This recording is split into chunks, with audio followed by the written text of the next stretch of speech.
ఆరోగ్యానికి మేలు చేసే వివిధ రకాల పండ్లలో సపోటా పండు కూడా ఒకటి. సపోటా పండులో మన శరీరానికి అవసరమయ్యే ఎన్నో రకాల పోషకాలు ఉన్నాయి. దీనిలో విటమిన్ ఏ, బి, సి, ఈ, calcium, fibre, magnesium, manganese, potassium వంటి ఎన్నో పోషకాలు ఉన్నాయి. సపోటాను ఆహారంలో భాగంగా తీసుకోవడం వల్ల మనం అనేక ఆరోగ్య ప్రయోజనాలను పొందవచ్చు. సపోటాలో పొటాషియం, మెగ్నీషియం వంటి పోషకాలు ఉంటాయి. రక్త ప్రసరణను మెరుగుపరచడంలో, రక్తపోటును తగ్గించడంలో, చెడు కొలెస్ట్రాల్ ను తొలగించడంలో ఇవి ఎంతోగానో సహాయపడతాయి. గుండె ఆరోగ్యాన్ని మెరుగుపరచడంలో సపోటా మనకు ఎంతో దోహదపడుతుంది. సపోటా పండ్లను తీసుకోవడం వల్ల శరీరంలో రోగనిరోధక శక్తి పెరుగుతుంది. ఇందులో ఉండే విటమిన్ సి, యాంటీ ఆక్సిడెంట్లు రోగనిరోధక శక్తిని పెంచడంలో సహాయపడతాయి. సపోటా పండ్లను తీసుకోవడం వల్ల తక్షణ శక్తి లభిస్తుంది.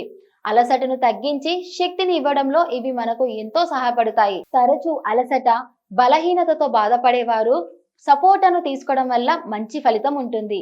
సపోటాలో ఉండే కాల్షియం ఎముకలను దృఢంగా ఉంచడంలో ఉపయోగపడుతుంది. కళ్ళ ఆరోగ్యానికి, చర్మ ఆరోగ్యానికి కూడా సపోటా ఎంతో మేలు చేస్తుంది. ఇందులో ఉండే విటమిన్ ఈ చర్మాన్ని తేమగా ఉంచడంలో సహాయపడుతుంది. విటమిన్ ఏ కంటి చూపును మెరుగుపరచడంలో దోహదపడుతుంది. సపోటా పండును తీసుకోవడం వల్ల వృద్ధాప్య ఛాయలు తగ్గుతాయి.